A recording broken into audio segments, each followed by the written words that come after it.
Hello students, welcome to Legacy IAS Academy.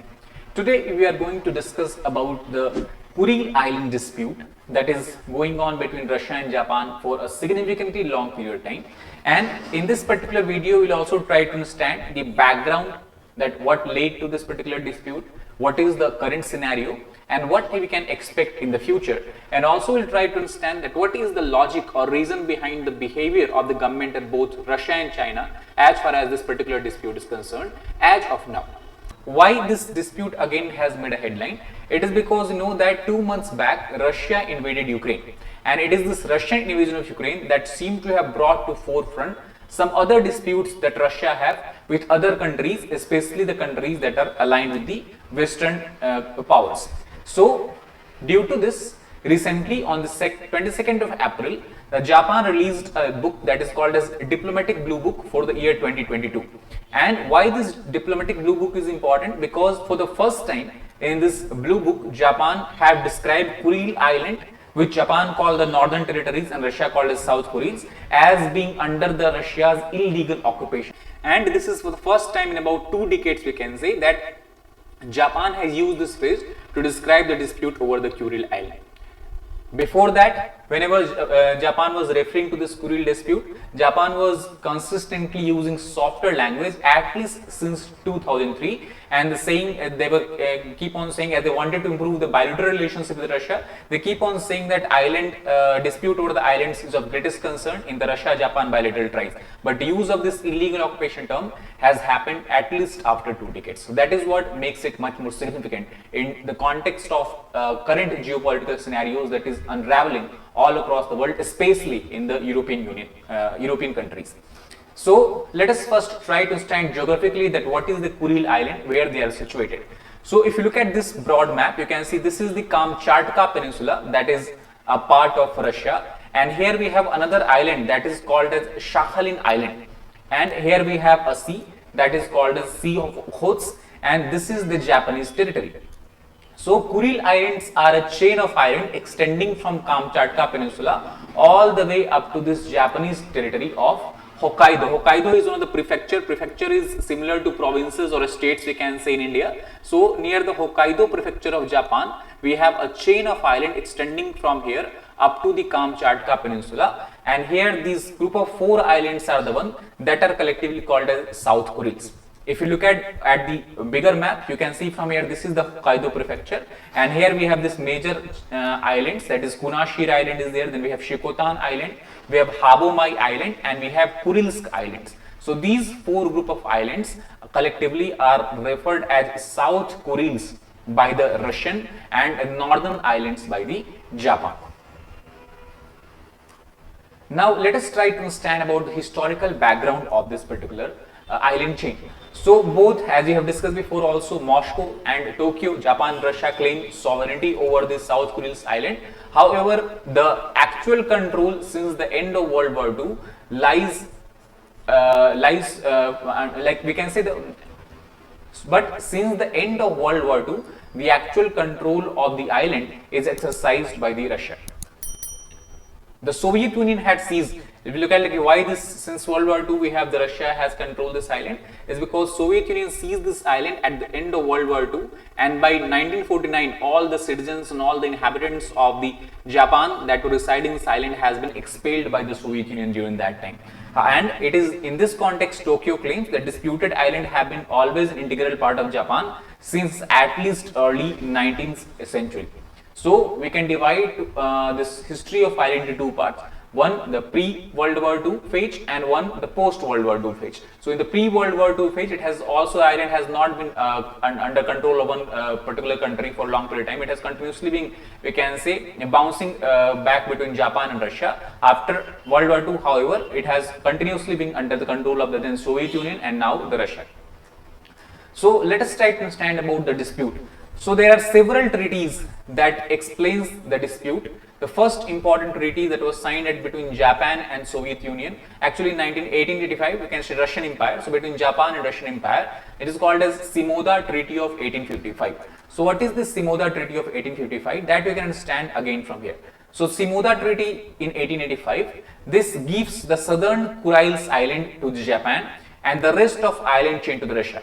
Again, to explain it, we have a lot of islands extending from Kamchatka to the Japan. So the southern Kurils, the control over them were given to Japan, while other Kuril islands were given to the Russia. That was the first important treaty of Shimoda.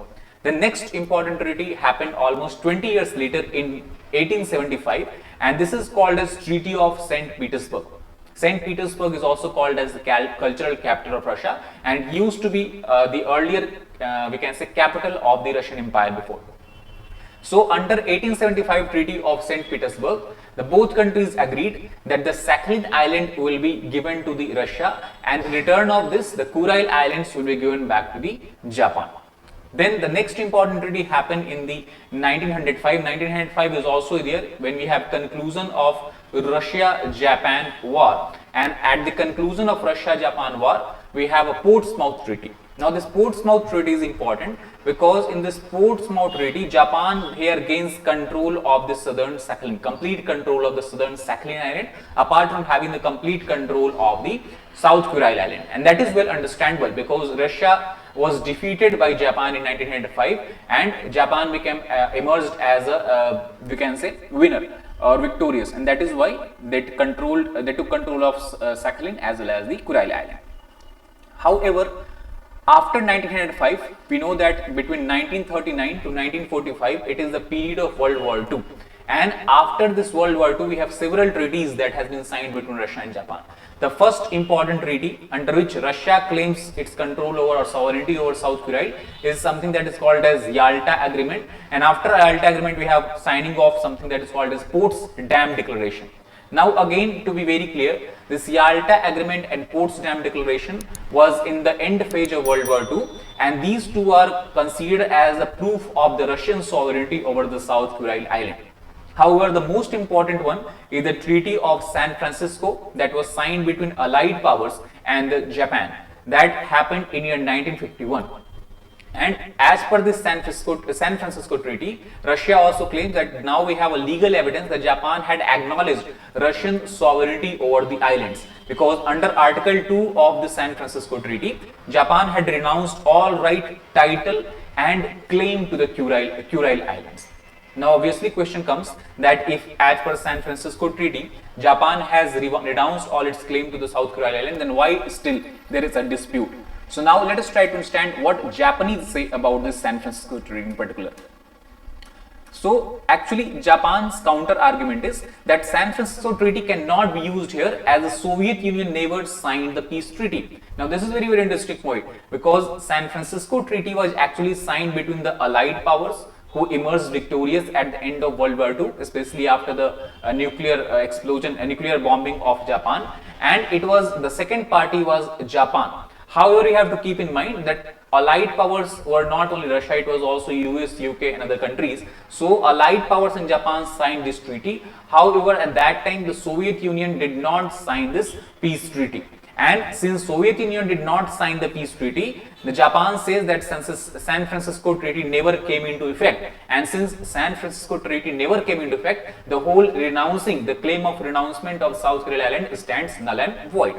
So that is why Japan also refuses to concede. Now apart from this, Japan also refuses to concede that 4 disputed islands were in fact part of the Kuril chain. Like for example, even if believe this fact that as per San Francisco Treaty, Japan has renounced their claim on Kuril Island, but now they are saying this 4 disputed island as of now, they are not part of Kuril chain. And since they are not geographical part of Kuril chain, the San Francisco Treaty does not applies over them. So 2 points are there. So what we can basically conclude from this discussion, that in fact both Japan and Russia are technically still at war. Which war? World War II. Why? Because they have not signed a peace treaty after World War II. And this dispute of South Kuril Island can be seen to be an extension or a small outgrowth of the larger World War II that was going on during 1939 to 1945.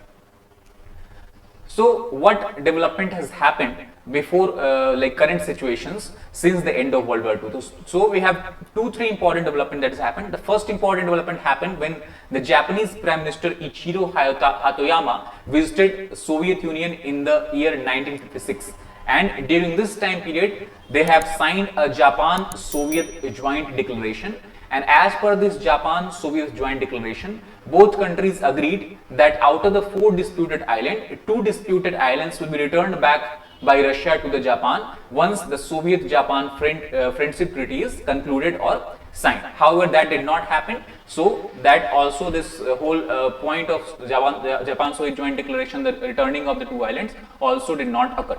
Apart from that, the second significant outcome of Japan-Soviet joint declaration was that since the end of World War II, both countries were not maintaining any kind of diplomatic relationships. However, after the signing of this declaration, both countries agreed to establish formal diplomatic relationship, and thus both countries opened their embassies in each other's territory.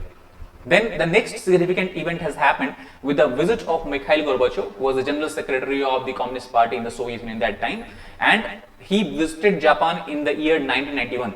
Coincidentally, 1991 is also the year when Soviet Union has disintegrated. So during this visit, Mikhail Gorbachev recognized that islands indeed were the subject of territorial dispute. Now, why Gorbachev has to recognize that island were subject to territorial dispute? Because before him, as long as the Soviet Union existed and it was under the control of Stalin and the later general secretaries, their stance became very, very hardened, and they said that there is no dispute over Kuril Islands, and Kuril Islands indeed actually is an integral part of Russian territory. So this was a kind of deviation from the earlier stance of Soviet Union when island was considered as a matter of dispute. So these are some of the events that has happened after the end of World War II. Now, what about the resolution efforts in the recent times? So since 1991 has been a significant year, because as we discussed, after 1991 we have a breakup of Soviet Union into 14 individual countries, and then Russia emerged as a, we can say, heir to the Soviet Union. So since then there have been many attempts to resolve the dispute and sign up a peace treaty between these two countries. The most important of them has been a proposal to have a joint economic development of the Kuril Islands. Since the Kuril Islands, the South Kuril Islands are disputed territories, both countries agreed that they will focus their effort to develop these islands with a joint effort. Actually, Russia reiterated its proposal that they will return the Sikhotan Island and Habomai Island once the peace treaty between both countries are concluded. Now, what about the bilateral ties? That what were the driving forces that caused both Russia and Japan to come closer and settle this dispute amicably? So two things are there. First of all, if you look at from the Japan's perspective, so Japan actually know that it is a natural resources dependent countries. They do not have a lot of natural resources. They are especially if you talk about crude oil and gas resources, and that is why they wanted to diversify their energy sources. And since Russia is one of the largest producer of natural gas and oil, obviously Japan wanted to increase the bond harmony between the two countries. If you look at from the Russian perspective, Russia also wanted to diversify its basket of buyer, or we can say export basket, because most of its export commodities were being exported to European Union and some other Asian countries like China and India. So they also wanted to diversify their export basket and bring in new and fresh foreign investments. So these were the two basic reasons which were driving the Russia-Japan relationship since 1991. However, the dispute of Kuril Islands could not be solved and a settlement could not be reached. The main reason behind this we can understood is because of the nationalist sentiment that were prevailing in both the Japanese and the Russian territory. And it is due to this nationalist sentiment, it has continuously prevented the resolution of the Kuril dispute. So what about the future? Do we have what kind of future lies ahead for both countries? So we can understand from in the current context when the Russia-Ukraine war is going on, that Japan has emerged as one of the most steadfast Western allies that has continuously and in stringent terms have denounced the Russian aggression and is also punishing it with the sanctions that has been imposed by the Western bloc. This we can understood from the Japanese stand, we can understand from the possibility of emergence of Russia-China alliance, and that is why Japan has hardened its stand, because if Russia-China alliance emerged, now Japan has territorial dispute with Russia as well as territorial dispute with China, and that is why they wanted to have a grouping, a Western bloc grouping, so that they can support, Japan can be supported with other European countries as well as especially United States of America in case a certain conflict breakouts between Russia-Japan axis and the Russia-China axis and the Japan. Not only that, many experts believe that Japan has seized this opportunity as they see this as a very good opportunity to further isolate Russia and paint it as a habitual offender of international law, so that Japanese claim over South Kuril Island can become more stronger and can become more valid. So what we can say in conclusion, that if you look at the Russian aggression toward Ukraine, Russia's war toward Ukraine, especially with reference to Donbass and this annexation of Crimea earlier in 2014, Japan have basically understood that taking back of Kuril Island is kind of pointless unless they go in full-fledged war with Russia, because Russia do not seem to be in a mindset that they will give or cede the Kuril territory. So that is a good point. However, the Japan's policy shift on Kuril Island will only embetter bilateral relations with Russia while advancing the possibility of two neighbors, China and Russia, coming together against it. So we can say that in near future at least, the settlement of Kuril Island dispute seems very far-fetched. So that is all about this particular dispute. I hope you understood about the background and the current context of Kuril Island dispute. Thank you very much.